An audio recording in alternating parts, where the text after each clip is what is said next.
Welcome back to the Polishing Podcast. I'm Nico. This is Allie. You know how this whole thing goes in the beginning. It's a kind of not rambly, kind of stumbly, kind of not great. Are you just narrating how you feel right now? No, that's just kind of rambly, kind of stumbly, not great. No, that's just the intro. Oh, okay. I'm just sleepy. Yeah. It's the earliest we've ever done the podcast. That's true. Wow. It is early. But look at us. Getting up in the morning. You made some delicious coffee. Yeah. Friends, get you a partner who makes you coffee every morning. Oh, I thought you were going to... I don't know where that was going at first. I'm going to be honest. Oh. I don't know. I don't really know where I expected it to go. I don't know. I felt like that was pretty clear, but yeah. Get you someone who makes you coffee in the morning.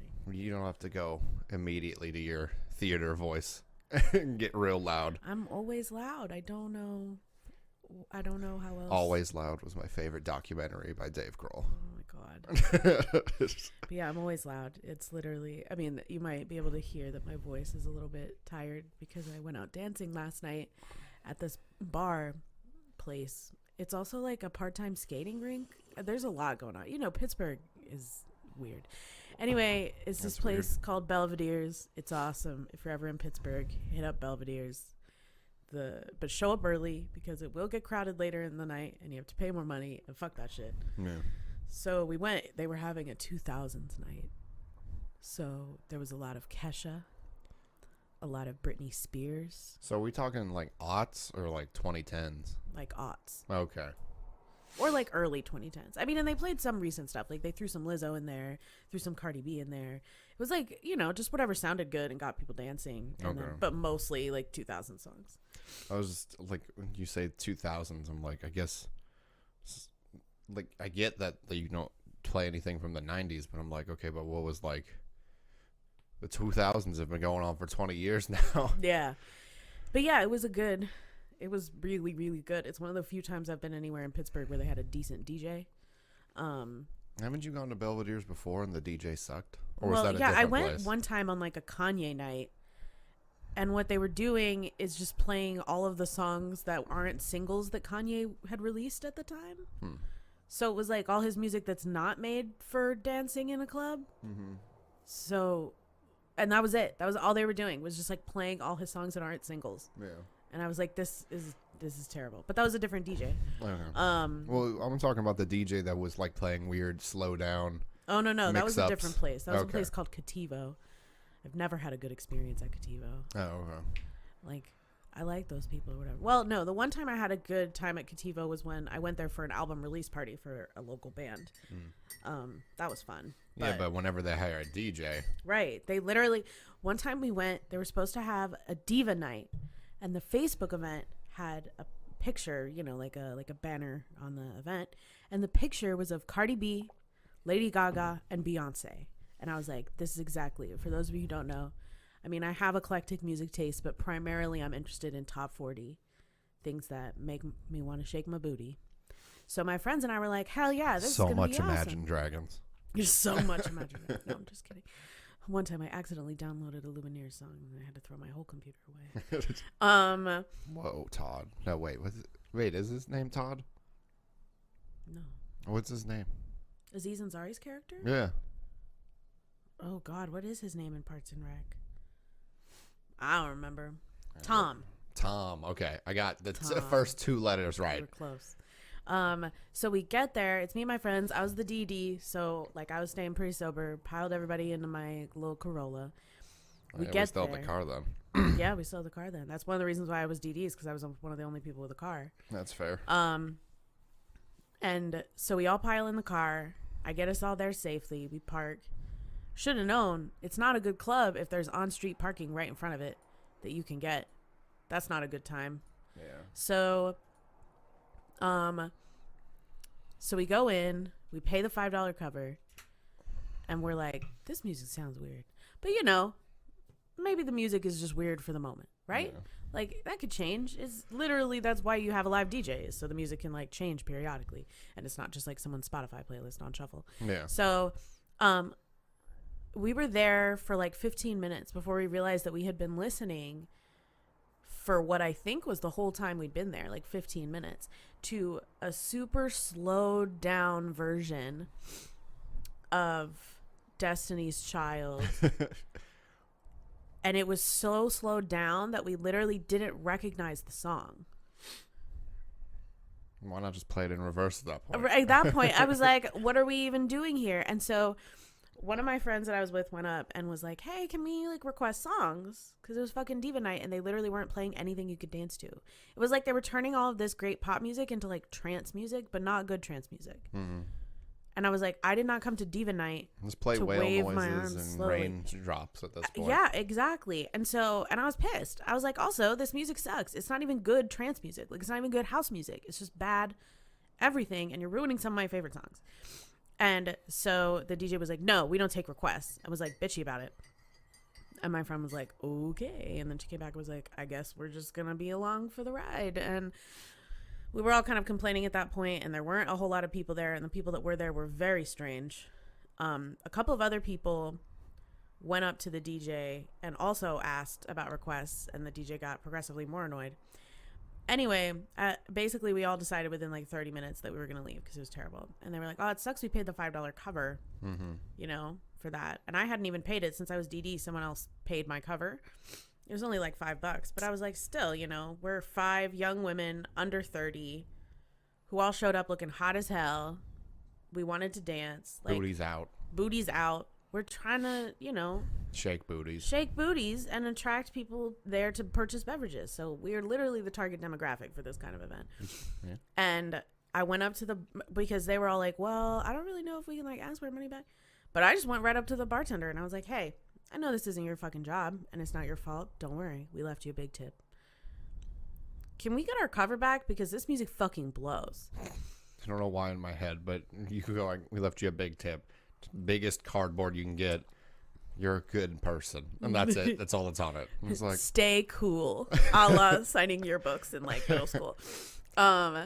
Cats. Yeah. Hags. Have a great Saturday. So the bartender was like, yeah, this happens a lot. And I was like, oh God, your job must suck so much. Also, as a bartender, having to say this happens a lot because people don't like the music that's playing, find other DJs. Right? So the bartender grabs the owner who was there, who immediately gave us a refund, was very brusque about it, but didn't pose any problems. So then we just got our $5 back and we left, which was neat. It's so weird to have like an entire advertisement for something, hire a DJ, and then that DJ doesn't do any of it. I was like, and I explained to the owner, I was like, do you imagine hiring that person for a wedding? Bro. Bruh. It was crazy. So, no, this was Belvedere's. Belvedere's is a little better, generally speaking. But the problem is that Belvedere's doesn't get really, really, like, full until later. And a lot of people, they look at a half-empty dance floor, they're like, well, I guess I'll just sit. Yeah. And I'm like, first of all, I came here to dance. And that's what me and my ladies were doing last night. We were like, we came here to dance. There were, like, 6 white dudes on the dance floor. They were all dressed exactly the same. And we were like, fuck it. And we proceeded. Wait, was it collared shirts and cargo shorts? No. It was jeans and black T-shirts. All of them. Which, it wasn't a bad look. It was just odd that they all must have, like, gotten ready together and decided. Oh, they met up at one person's house. It's like, dude, how many black shirts you got? Yeah, exactly. It was very weird. So. My entire wardrobe, man. I got 15 black T-shirts. Plain black. So Hanes, yeah, right? We had a really good time dancing. It was so fun. I was exhausted. Mm-hmm. Excuse me, so exhausted. And then my friend who I was out with, she and I normally are not super late night people.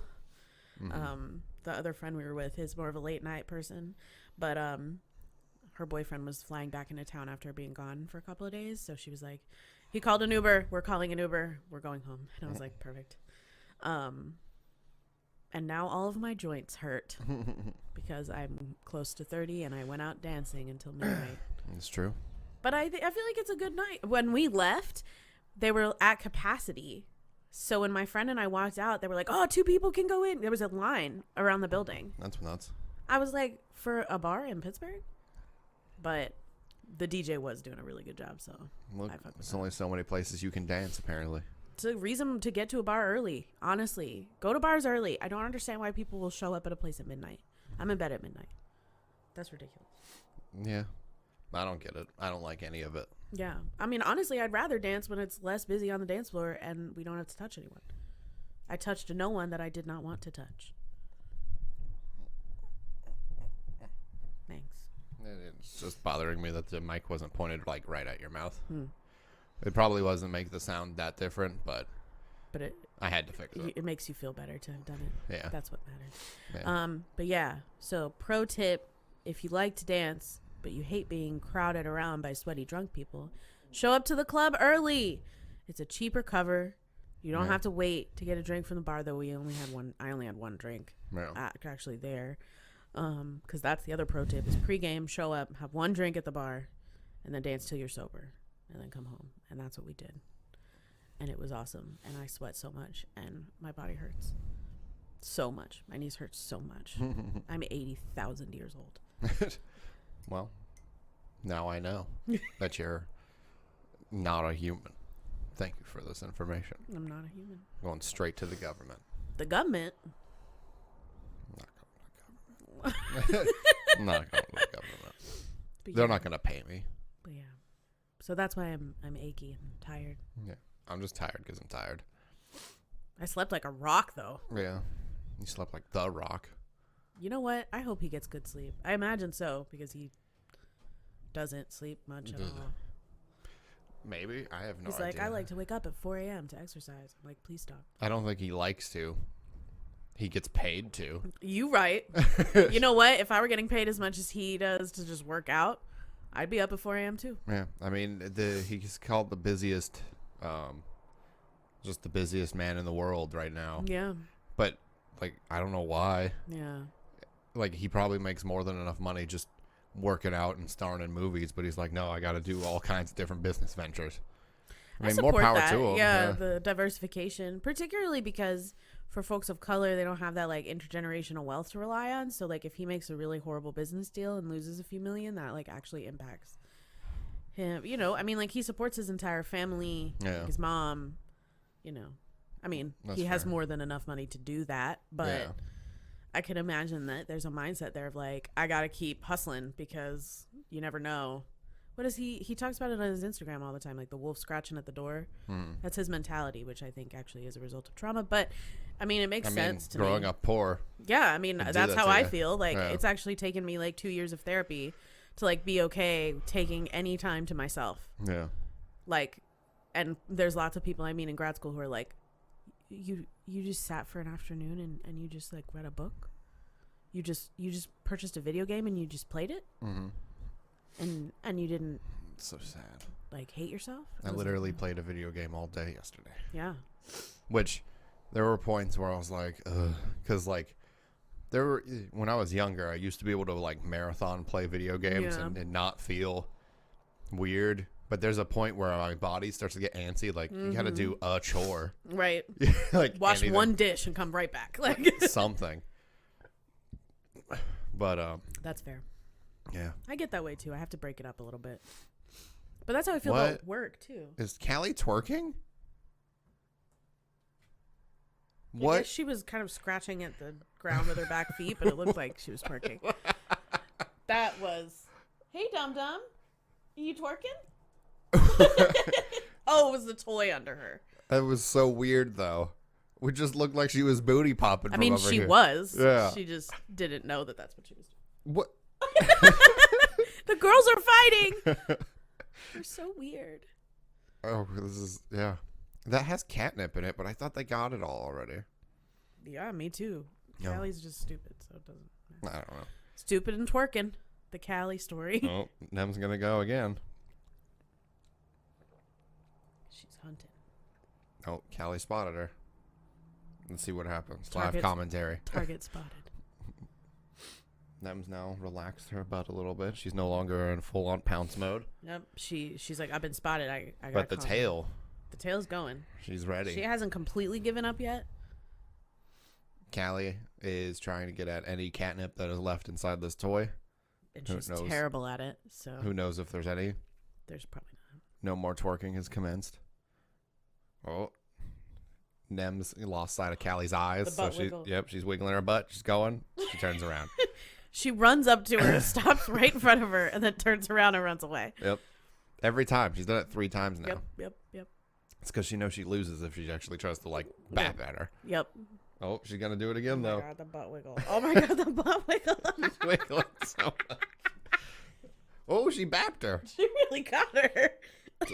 To be fair, Callie was messing with her a lot yesterday, so this must be payback. This is payback. She's just sitting in wait, wiggling her butt, ready to go. And just being...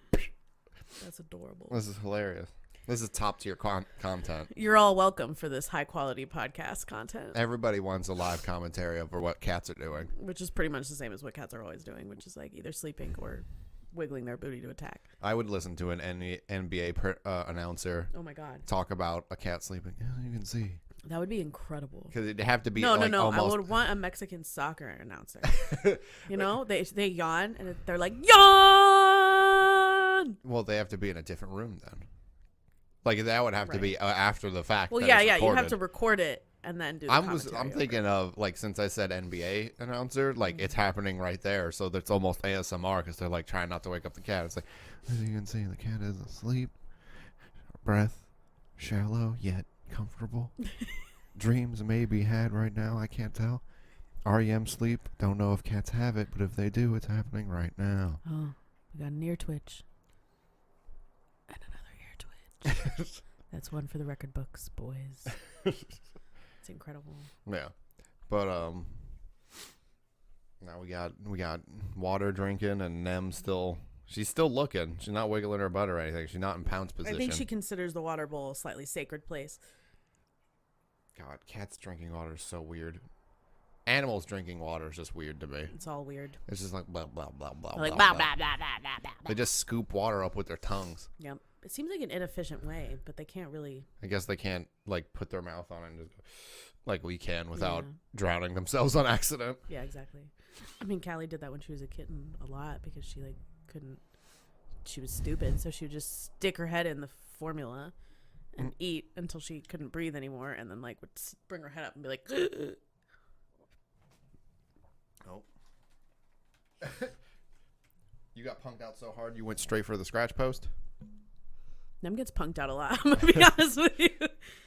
Well, yeah, she does. Your cat is very sweet and very gentle. Oh, and she's a punk. Yeah. But not like listens to punk music. Right. Like getting punked out. Yeah. So we were going to talk about Witcher today. Oh, not the show. Just a clarification. Right. Because all right, so I'm deeply immersed now in Witcher content. Henry Cavill as the Witcher is the background on my phone now. For those on the video podcast, you can't really see it. Anyway. I was going to say, you got notifications. You couldn't see it even if you did. Yeah. Who's trying to talk to me? I don't care about you. So... Now your light's on. I accidentally turned my light on. I'm a mess. Okay. I have no control over my body today. So after really enjoying the show, I was like, I want to find out more. And like Nico was telling me little bits and pieces. He was like, well, I don't want to like spoil a bunch of cool things about the story and stuff. No. I was like, well, you know what? I really want to play this game. I've watched Nico play some bits of it before and it looks awesome. So I got it for the Switch. Oh, do you know? Did you ever figure out who Emperor Amir is? No. No? No, does it not say it in the game? Probably not the third one, but you can infer it from stuff. Do you want to know? I mean, he's supposed to be Ciri's father, right? Is that the spoiler? Well, I mean, yes and no. Okay, so what is it? Just tell me. Well, it's just, spoiler alert for anyone else. Spoils. Amir is the porcupine guy. He's the cursed guy. But that's not his name. His name is Dooney. He changes his name when he goes. Oh. So the reason Kalanetta dies is because they're sailing to Nilfgaard, and she drowns, but he makes it. They think he died as well, but he changes his name, and then he starts an uprising in Nilfgaard. Amir von Emrys. Yep. See, I was wondering about that because I was like, what happened to Dooney? He became a badass, apparently. That's pretty cool. And yeah, a real badass, a terrifying badass. Well, yeah, he's an emperor of an entire. Yeah. So I started playing the game, which is excellent. I'm probably gonna do another playthrough of the whole thing because there's a couple of things I accidentally like killed Kira I didn't mean to, but it was like the game was like forced. I don't know. I felt confusion. So I accidentally killed her, which meant I like automatically failed a few quests later on in the game. And anyway, so I didn't know that you had to just try to play every single merchant in Gwent in order to actually win all the Gwent cards. Didn't know that until like halfway through the game. And I love playing Gwent. I love it a lot. I'm a big fan. So yeah, I'll probably start another play. Yeah, my favorite deck is Monsters because it's just better. I'm sorry. It's just better than all the other decks. Some people think Nilfgaard's the best. I mean, that one's pretty good. All those spies can really fuck people up. Well, yeah, you can play your entire deck. Right. So that's a pretty good one, but if you have a good enough monster deck, you can take down those numbers of spies because you just have sheer numbers. Well, that and the computer doesn't play the spies as well as like humans would. Yeah, just because sometimes the computer just fucking plays them all without really right, and then you get a billion points if you have any kind of multiplier for any of those, right? Like a ton of monsters are close combat, and like a bunch of spies are close combat, and then there's a bunch of things that multiply the close combat numbers in the monster deck. So it's like, I mean, yeah, you have a ton of cards, but I have 150 points. Yeah. Like, what are you going to do about it? And the Nilfgaard deck doesn't really have a ton of things that bolster their cards. They can. It's just the AI doesn't use it that much. Yeah, well. Because, like, most of the, like, double your rank cards are all neutral. Yeah. But, yeah, so I really like Gwent. The one thing that I don't like is the horse racing parts. I'm not good at it for some reason. And I mean, Roach kind of doesn't control well. Yeah, or like the one where you go into the tournament and you have to hit the targets while I could not do that shit for the life of me. Yeah, that one's not easy. And like shooting while you're on horseback, I literally couldn't, like, I was thinking, oh, this probably makes a lot more sense on PC because it's like literally impossible to hit all the buttons you're supposed to hit on the Switch controller to do that. I was like, it's not possible for me to hit this and hit A and B control. I don't know. It was just too much. So, yeah, it just didn't. Yeah, because didn't work out on PC to use my crossbow or whatever. It's just clicking in my middle mouse. Oh, fuck you for that. Well, I mean, that's the thing is on the PC version, it doesn't feel as good to do anything else. But you can you can change it to whatever you need to do. Yeah, you can change. Whereas with the Switch, it's like these are pretty much your options. Yeah. I don't know that there's a in-depth key. What's the word I'm looking for?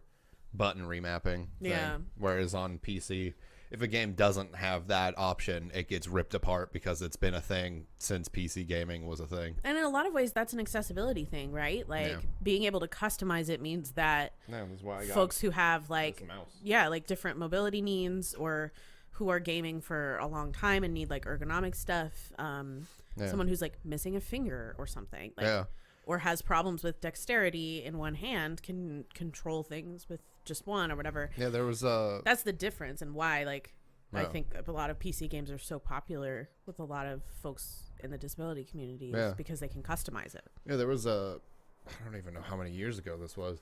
There was a guy who streamed on Twitch who played Diablo 3 who couldn't move like anything past his neck. But he played Diablo with a controller kind of thing that he could use his tongue with. That's so fucking cool. Yeah, and he played a lot, and he wasn't like bad at the game or anything. Fuck yeah. Yeah. I love that shit. Yeah, and so like already a lot of video games and gaming systems are not really designed for people with disabilities at all. Xbox, like Microsoft recently has started to do a lot of stuff in the accessibility market. That's fucking awesome. Yeah, they made like their Pro controller is like reconfigurable a bunch of different ways. Fuck yeah. They are coming out with like a specific accessibility controller that like they were getting. I think one of the ads they showed, or not ads, but like one of the things they showed from E3, like I think last year, was like working with people with disabilities and like say like how, like what do you need this to do so you can comfortably play video games? Yeah. If that's something you like to do and stuff like that. Which is awesome. Yeah. I mean, it's the bare minimum in some respect, right? Like too little too late in a lot of ways. But it's also awesome, especially because video games are such a popular pastime, and you know, when you don't pastime, all right. Yeah, I mean, there's something that a lot of people really love to do. A lot of people really love to watch.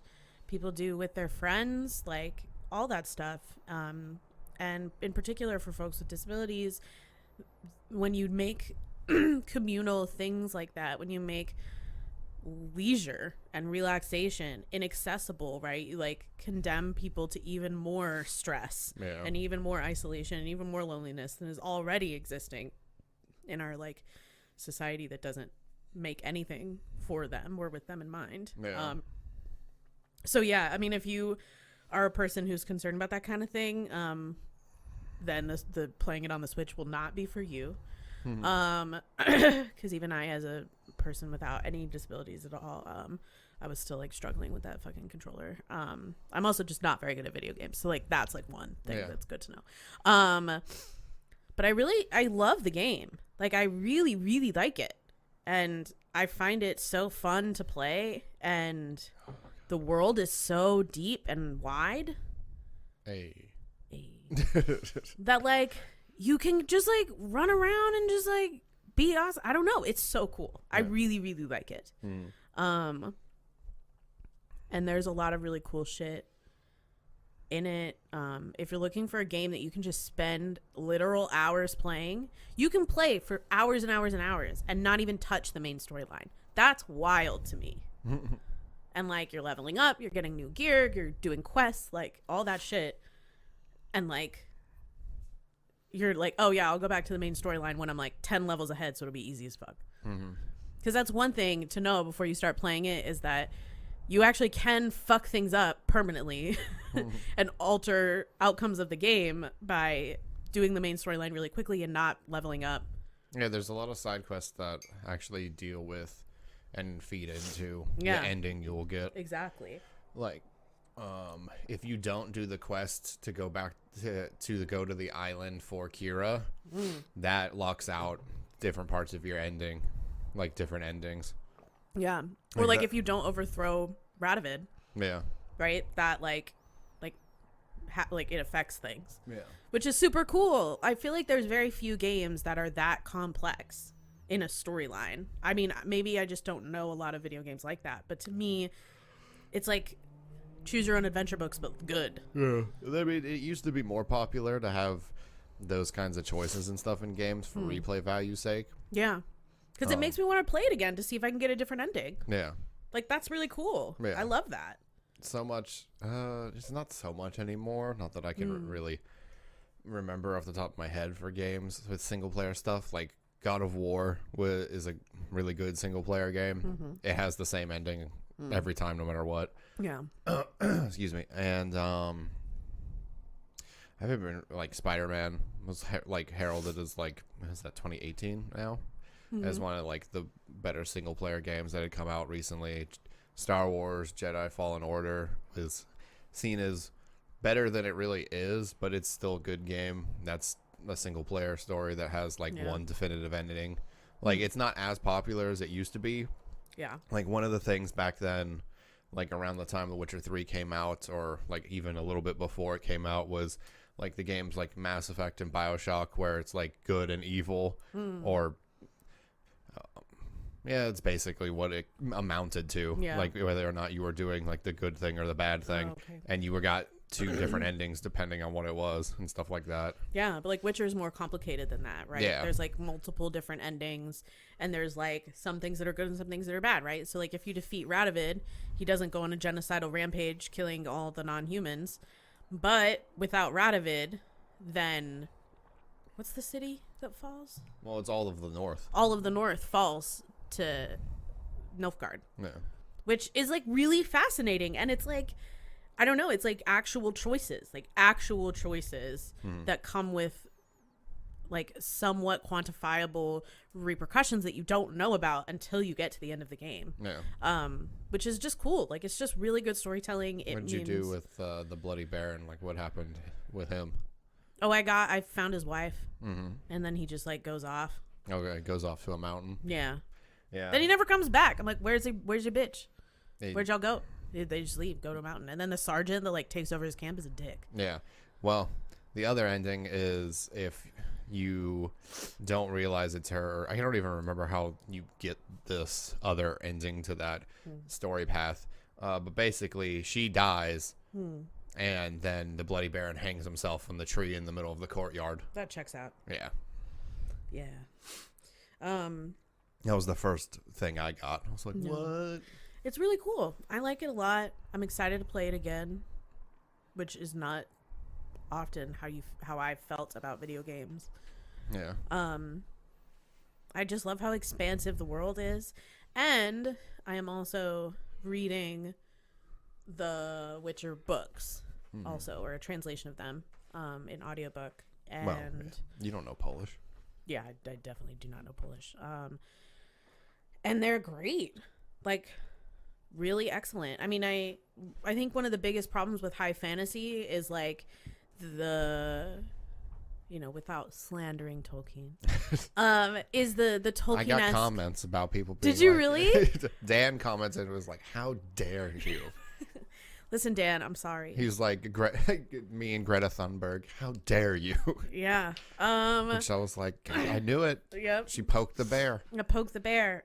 But Tolkien has this habit, and I No. I'm vetoing this right No, now. it's just a writing choice. It's not a judgment. He has this habit of explaining things in detail, right? He'll tell you all about the cup exactly. and how Gandalf's hair's still on it. And I think it's like, what does this got to do with the story? Unfortunately, for the genre of high fantasy in English in particular, people thought, oh, that's high fantasy. That's a feature of the genre. You got to explain in graphic detail, minute details that don't matter. And I'm like, actually, Gandalf's beard was so gray and so long and so gray and so long. And then you got to repeat it every time a character comes up. And that's just... Frodo said to Gandalf, your beard's so gray and so long. And like, I get why Tolkien would do that in a lot of ways, because he was so immersed in the classics. And there's a way in which things like the Iliad, whatever, do that very classical Greek bard style. So I get it. It's not my favorite personally, but I get it. And I think it's bad in a lot of ways for the fantasy genre, because they get this habit of like never leaving anything to the imagination. They're like, we're creating this world, but we don't want you to imagine it. We want you to only see it. What, man? She just dragged her water bowl all the way away from the wall. She's such an ass. Sorry, but that was wild. There's like very little left to the imagination. There's very little like intellectual work. We're filling in the gaps for readers to do. And what I'm really loving about... Well, yeah, he did invent an entire language and then figured out how to write it and speak it and everything. Yeah. Which is nuts. Yeah. But like also... That's crazy amounts of work. Yeah. I mean, he was a linguist by training, so it makes sense that he would do something like that. But it's like, your average linguist doesn't make up whole languages, multiple languages to write a book. Yeah. Like, that's not a thing that most linguists do. Like, obviously, he was a very smart dude. And so, but I think that's done damage, because now it's like, because of the success of The Hobbit and Lord of the Rings, people think that everything needs to be written like The Hobbit and Lord of the Rings. Or at least that's what people publish a lot, right? I'm sure there's other people writing more creative fantasy stories that just don't get the play that they should, because they're like, well, is this Lord of the Rings?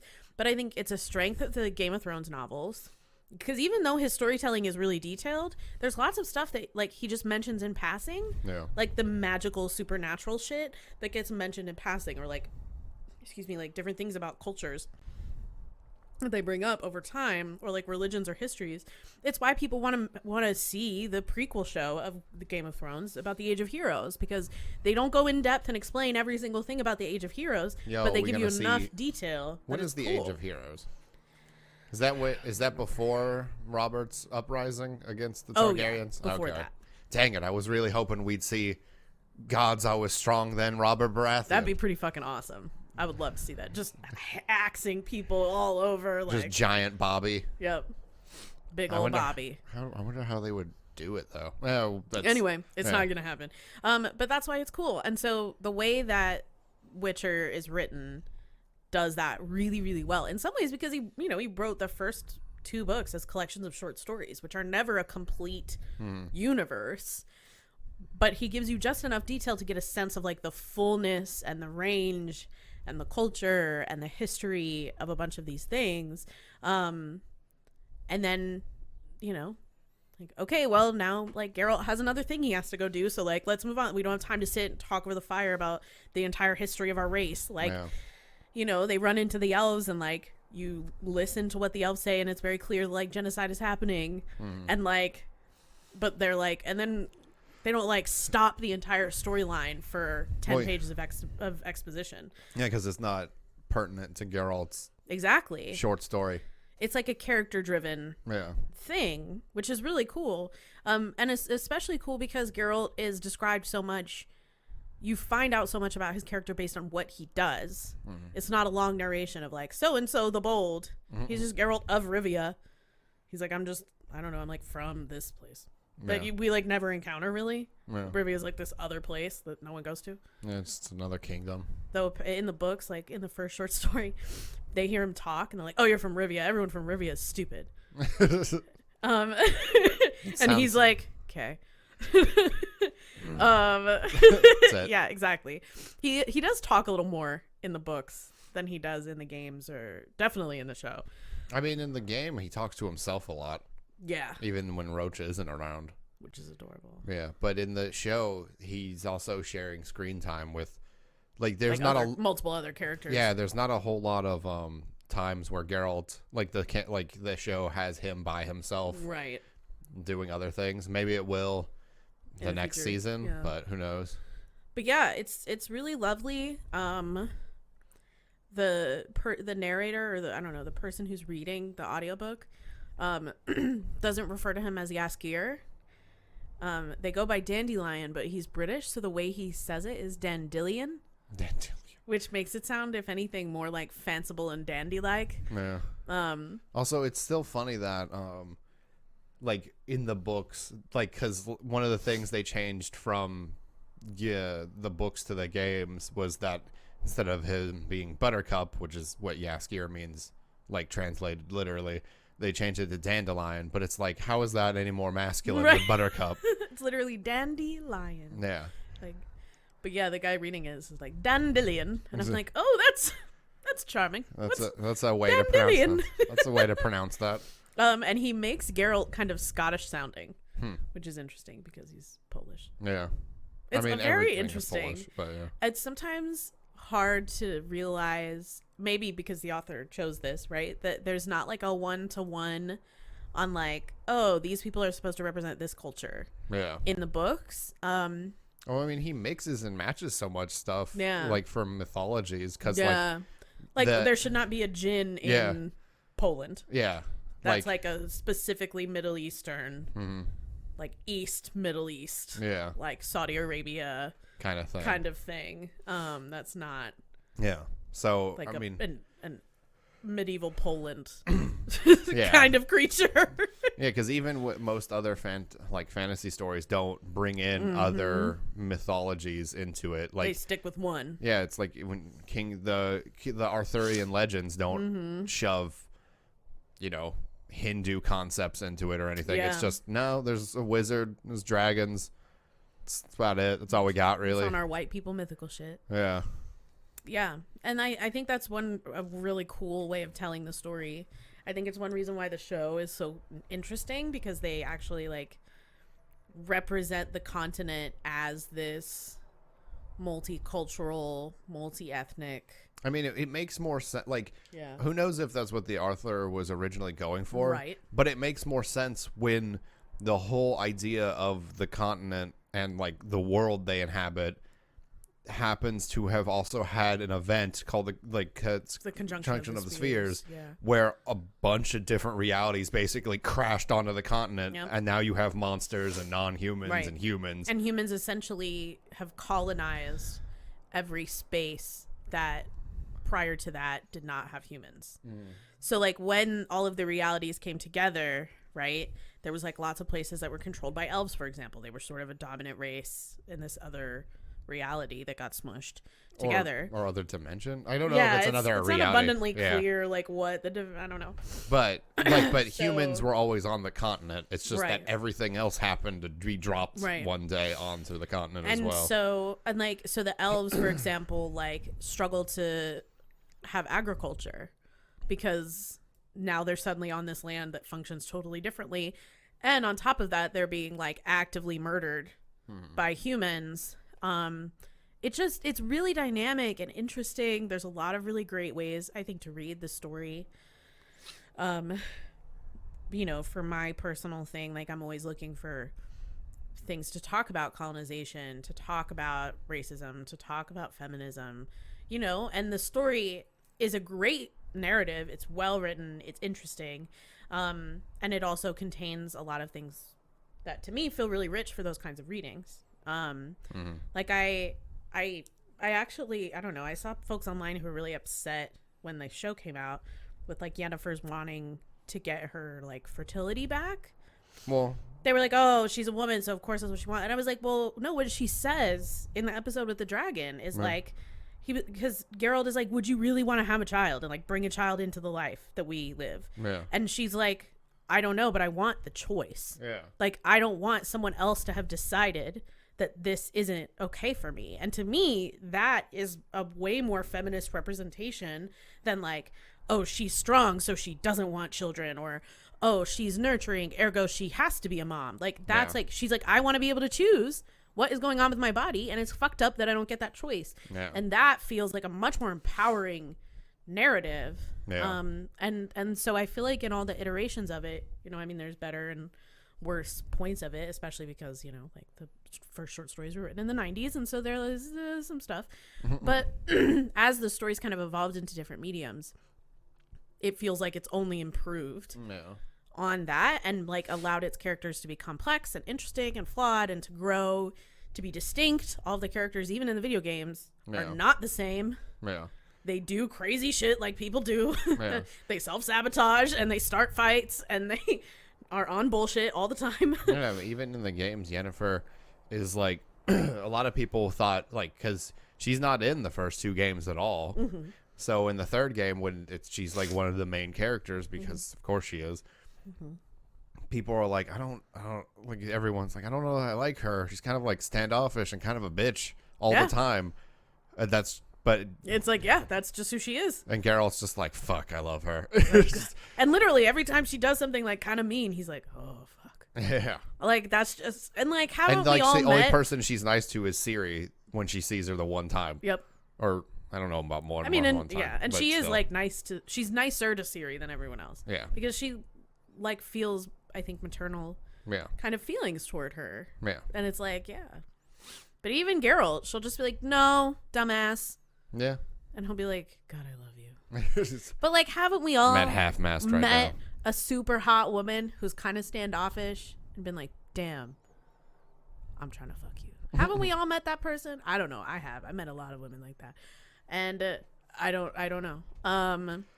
But she's like closed off because she's been like hurt all of her life. And like, she's allowed to not fucking trust people. Yeah. Like, she can be kind of standoffish and she doesn't have to be like super sugary sweet all the time. Yeah. And she can still be hot and desirable and powerful. Yeah.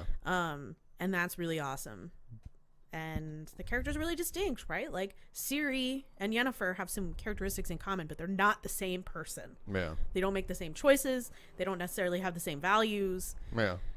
And it's very rare to see two female characters genuinely different, particularly across multiple mediums of the same story. Yeah. Like, that to me is something I can't even think of another example of things that I've read or seen or played or whatever where characters were. Yeah, I think in the games, like, especially, they try to make Ciri seem like she's taken a lot of inspiration from Geralt and everything. So much down to even, like, they both have almost similar facial scarring from hunting monsters and stuff. Because, I mean, she didn't know her father. And then we see in the show, because I haven't read the book, so I don't know the, like, story about how he finds her and everything. But, like, in the show, like, she's running away from Nilfgaard, trying to get away from them. basically just trying to survive. Apparently in the books, he actually gets her out of the forest that they're in. So the Broccolin forest, I think it is. Instead of her being in a different just random wooded forest, area. But yeah, so like it seems like Ciri like definitely appreciates Yennefer because it's probably the closest thing that she's had to a mother since her grandma died. Yeah. But she's Calanthe wasn't exactly warm. Yeah. She's kind of well, crazy. not from what we saw, but that's true. But she did seem to very much love her grandchild. So yeah. that makes sense. She wasn't as warm as her grandfather. Right. Who's just fucking hilarious. Just makes gross jokes around their granddaughter all the time. Gross. Which is awesome. I mean, I want to get to be like the age of a grandparent and still like make jokes about jumping your bones. This is all 40 years old. We got 13 years to go because there's no way they were like in their late 50s or something. True. They were looking pretty good for medieval grandparents. That was I was impressed. But no, yeah, it's interesting that Ciri, like, I don't know if it's like a conscious decision from the writers of the game to make her not seem more like Yennefer. Yeah. But maybe, I don't know. But she definitely sees Yennefer as like that maternal figure. Yeah. Which is really lovely, even though they look the same age in the video games. Well, I mean, because Yennefer like, doesn't age. Aged. Yeah. But it's just funny for her to be like, I kind of see her as a mom. I'm like, but she looks 26. It's like that one movie with Justin Timberlake and Olivia Wilde where she plays his mom, but it's the one about time. Once you reach 25, you don't age anymore, but then you have time, and it's like time is a currency, and you'll die if it runs out. I don't remember the name of the movie. Holy shit. It's not a good movie. Yeah. It sounds like a cool concept, but it's not a good movie. Right. Well, yeah. It falls apart real hard. It doesn't make any sense. I read a plot synopsis of it. Apparently, some rich dude just gives Justin Timberlake like 100 years worth of time, and then the time police are like, we gotta stop him. But how do they even know the transaction even took place? Why does it matter if that's just how things work? Because you can't just have time if you're poor. Well, that's an accurate construction of capitalism. But but everything else just falls apart after that. It just right. But like they shouldn't have known it happened. There's no way they like. There's no logical reason for anything. Yeah, it's like if they could just see the transaction, why are they going after Justin Timberlake's character, not the rich dude who gave him all of the time? Yeah. It's like it's very strange. Yeah, there's a bunch of it doesn't nonsense. Yeah, it doesn't make sense, but it sounds cool, and that's one of the things. I mean, that's an interesting idea. Because I bet Justin Timberlake is older than Olivia Wilde. I bet he is. Yeah. But the idea of like that being his mom because she just doesn't age because nobody does. There's no old people. You all just look 25.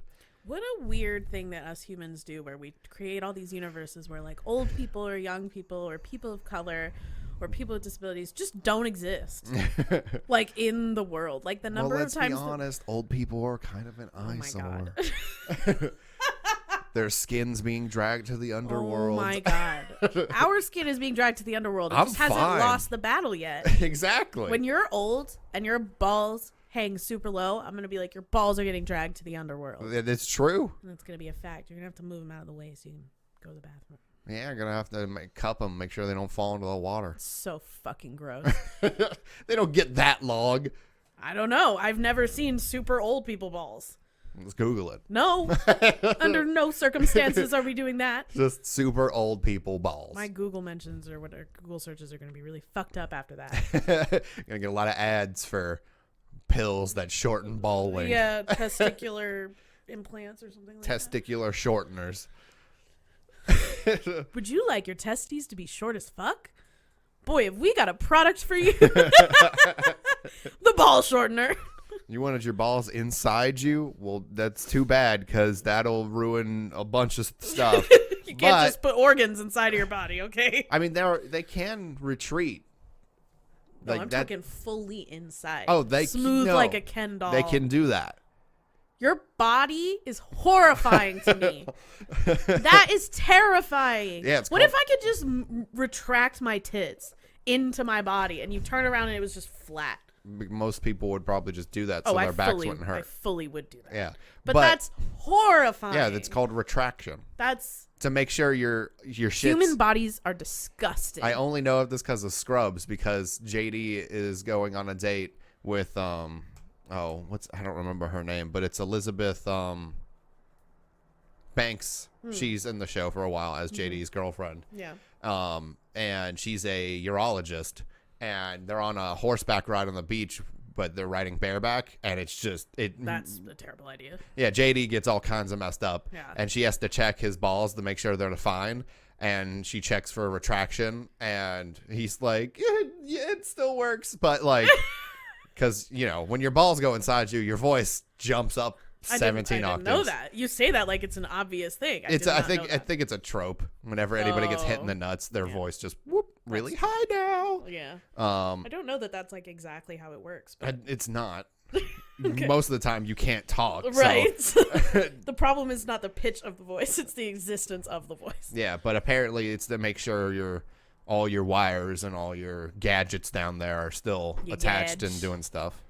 Gadge. I need to take a break for a sec. I use the bathroom. Okay. Where's the pause? There we go. All right. I don't even know what this is going to look like in the video. Yeah, this is going to look weird, but it's fine. That's when you can put in the picture of Callie in the hat. What? Well, right now? During the transition. Well, there is no transition. That's why I'm saying, like, it's not going to look like a jump cut, but I don't know what it's going to look like because of the pause of the OBS. That's fair, my love. Yeah. But, you got anything else to say about Witcher 3? If not, that's cool. No, I think I'm tapped out of Witcher content. She's tapped out. Finally. What I mean to say is, read the books, watch the show, play the games. They're very cool. Yeah. Especially if you're into fantasy. It's a very cool fantasy genre that's like medieval, magic, cool fight scenes, brave fighters, and hot damsels. It is weird, but also cool. I've never played a video game where you can have sex before. That's not new. Oh, yeah. I mean, I figured The Witcher didn't invent that. But I've just never played a game where sex was like a part of what you could do. Yeah. So that was weird. I think I was going to say one of the first, but it's not true. There've been sex in games since, like, we're talking Atari. Like, yeah. Like, what is it? Oh, I guess except for Sims. People can woo-woo. Well, yeah. But, like, Leisure Suit Larry was the thing all about a guy who's just trying to bang. I respect that. Yeah. And then, I mean, there's been sex games, like adult-only games forever. Oh, that makes sense. They don't have the budget of other video games, but it still exists. Yeah. But yeah, I've never played a game like that. So it was cool, I guess, and interesting. At first I was like, no, I don't want to have sex with anyone. I love Yennefer. And then I just started fucking bitches because Yennefer doesn't care. Yeah, if she did, she'd let you know. And the only person she does care about is Triss. Yep. And she lets you know about it. She does. Because she throws her bed out the window. Yep. Which is incredible. It's fair. Yeah. But no, like one of the first games I remember having sex in was Fable. Yeah.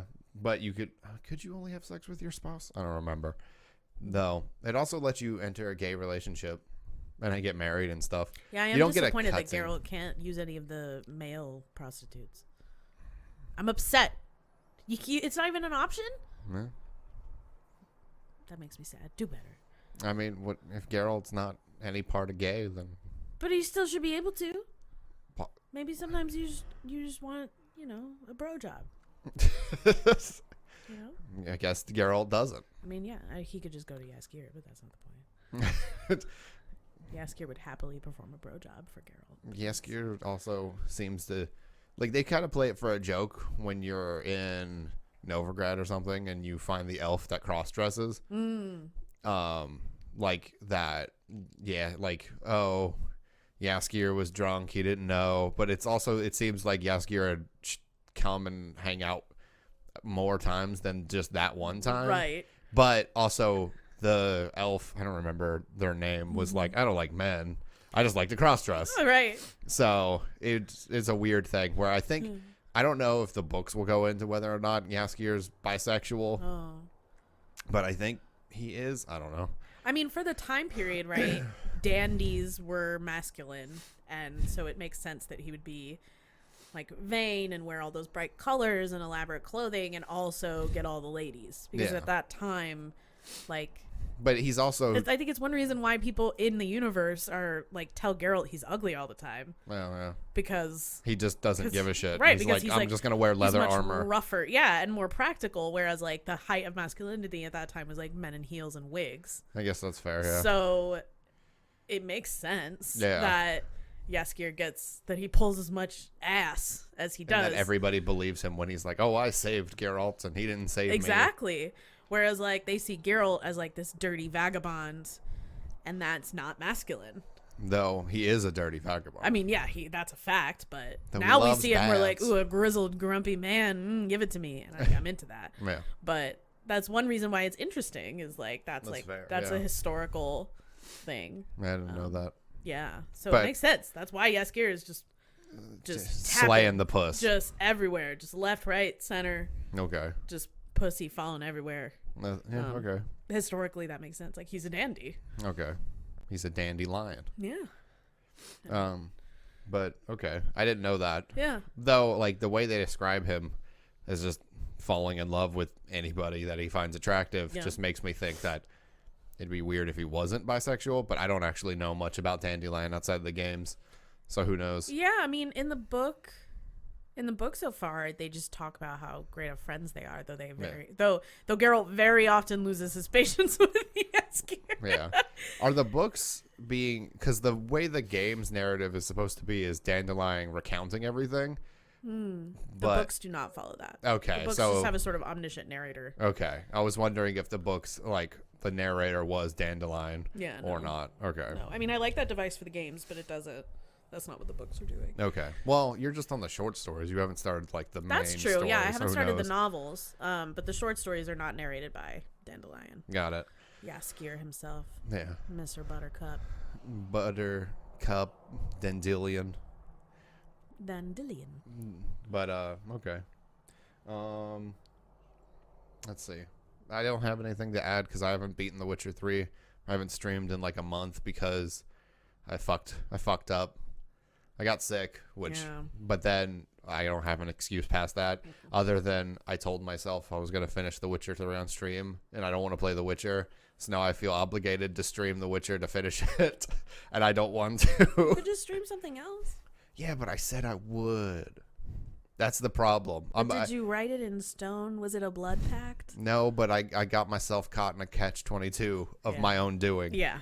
But you should stream it. It's very good. I think I have like 3 main quests and until I'm done. That's awesome. So I should just do that, but I'm just like I don't know. I'm weird about the video games I play. Like if I'm not like interested in it, I don't play it. Mm-hmm. Like I just don't. Like I've been playing Monster Hunter like almost exclusively for like I don't know, the better part of this month. Mm-hmm. Because that's a game you come back to a lot. Well, not in a bad way, like in a good way. Like it's a game that you seem to be able to return to and enjoy playing periodically. Yeah. Well, a DLC came out like last year, like a big expansion for the PlayStation, and then it released on PC in January, and I bought that. But I had, since there's no like cross save feature between PlayStation and PC or anything, I had to like get through all of the regular stuff in the base game, then go into the expansion. Oh, okay. So I've been working on trying to get you get mantles that like are literally like cloaks that do special things. I'm trying to get all those, but those are all, so the way the game's broken up is in low rank, high rank, and master rank. All of the mantle stuff you earn is in low and high rank. Okay. And then the expansion is all master rank stuff.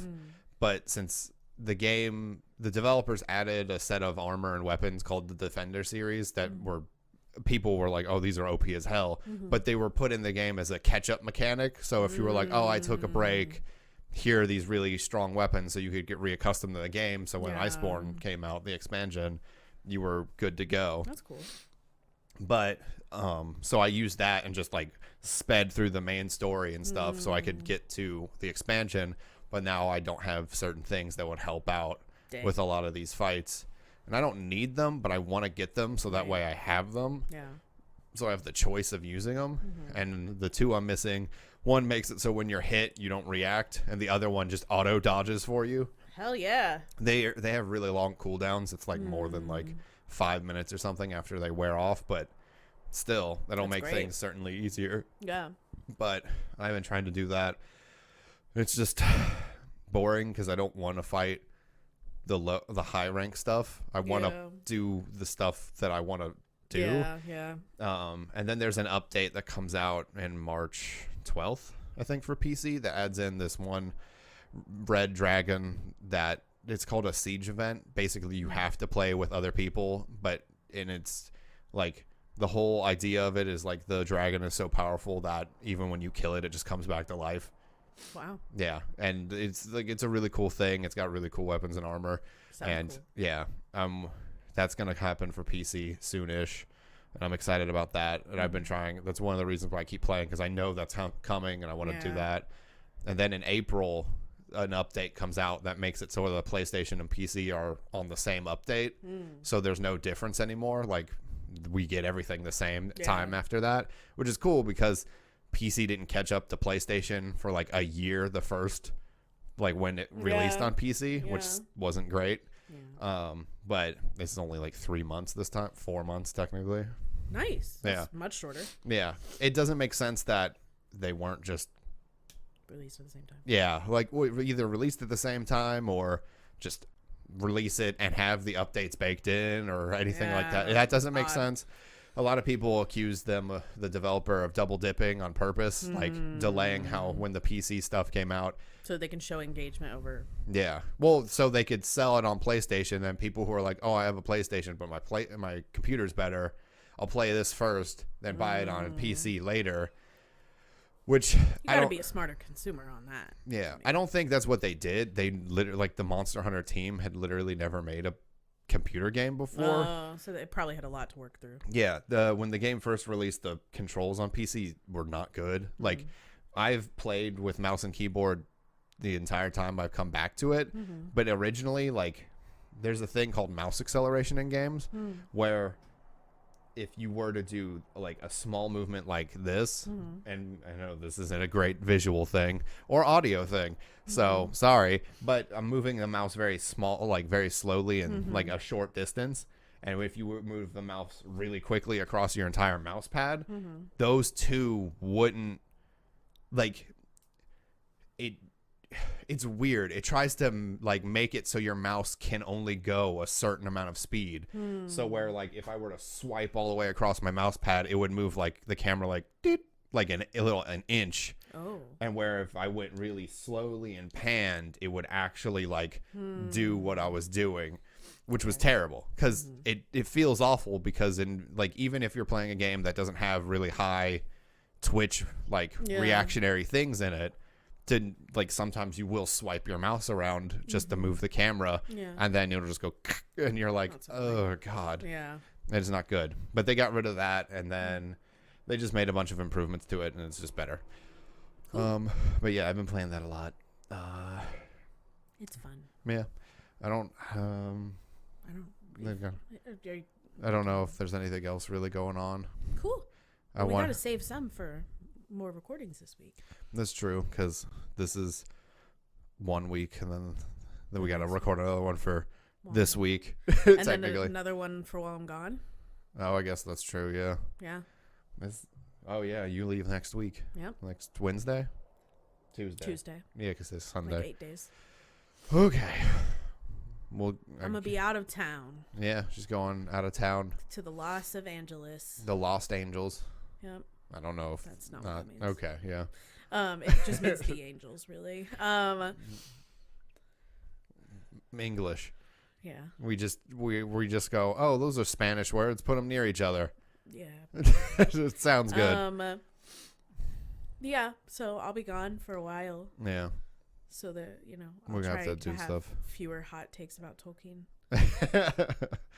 I mean, I don't think anybody's gonna disagree with you about him describing things. Yeah, I mean, I felt like that was a neutral enough observation. I mean, in some ways, that's some of why people like it so much. Like, some people really, really enjoy that. It's not my cup of tea, but I see why. Could you imagine it's interesting to people? J.K. Rowling described the goblet of fire, the way Tolkien describes a goblet. I don't know why you made me imagine that. Well, she would probably just say the goblet's gay and has dirty, raunchy sex with somebody. God, JK, just your universe was flawed. Just let it be flawed. It's okay. It's okay, Joanne. They have an intense and sexual relationship. It's like, we didn't need to know that. You don't need to just randomly tweet that out. All the tweets on the first day of Pride Month were like, it's Pride Month. If you haven't had a queer sexuality or gender identity assigned to you, take a number and JK Rowling will be with you shortly. So wild.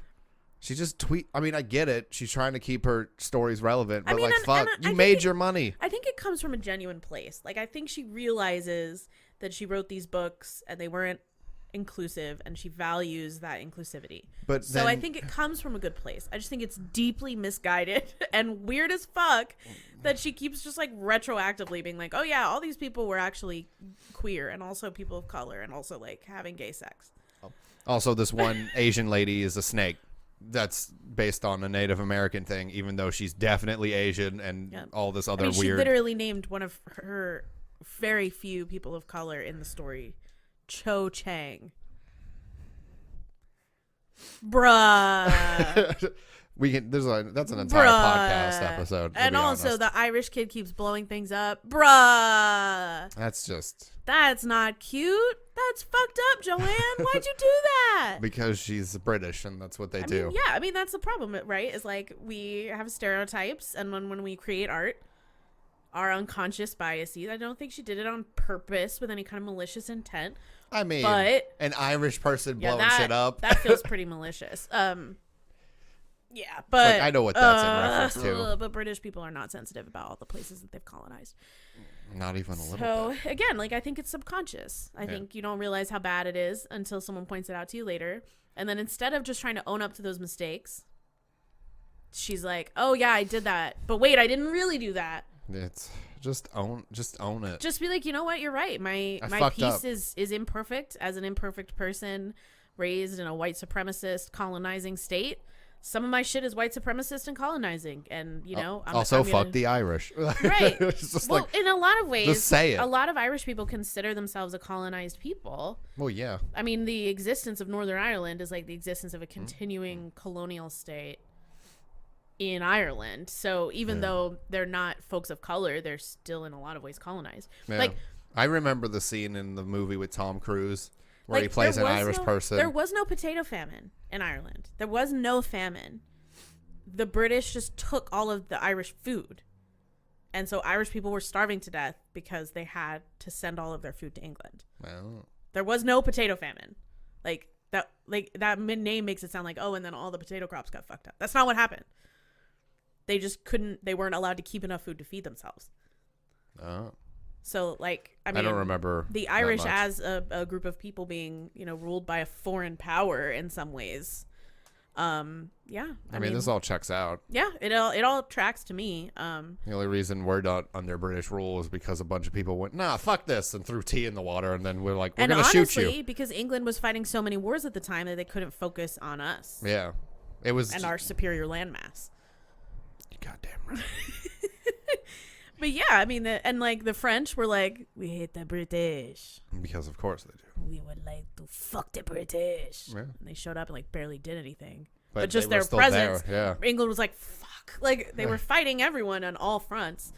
And their army could only fight for so long. And then at that, and American colonists were doing hit and run, like guerrilla warfare, which the British had never encountered before, which is wild. How do you colonize the entire world and nobody's ever just hidden in a bush to kill you? Like, yeah, it's such a weird thing to think about warfare back then, because it's like, all right, everybody line up, get ready to die. It's just get ready to shoot your gun, which will either explode in your hands or maybe shoot a guy 50 feet in front of you, or the musket ball will go sideways. Right. Like it's just like, what? Or sometimes, because we can't produce enough firepower, it'll just hit somebody and not go through them or injure them really at all. It'll just sort of bounce off their shoulder. Like, literally, warfare is such a and then it takes 10 minutes to reload your gun. So, whoa, such a weird. 1 minute if you're a minute man. Oh, my God.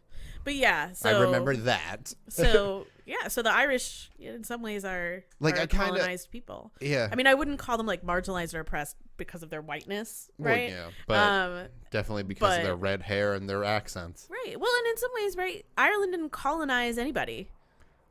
Like, there were no Irish colonies. Well, yeah. They weren't going out into like Africa or Asia or the Americas and being like, this is our land now. They were like, no, we just want to be here. Well, yeah, that's most we just want the British to stop raping us and murdering us. That's most other places we would just like to live here, and then the British came along. Yeah, but I think there's sort of like a historical blank spot that people have sometimes where they look at all of Europe, they're like, oh, all of Europe was colonizing. Well, Eastern Europe, not so much. It's like Ireland, Britain not and so Spain. much.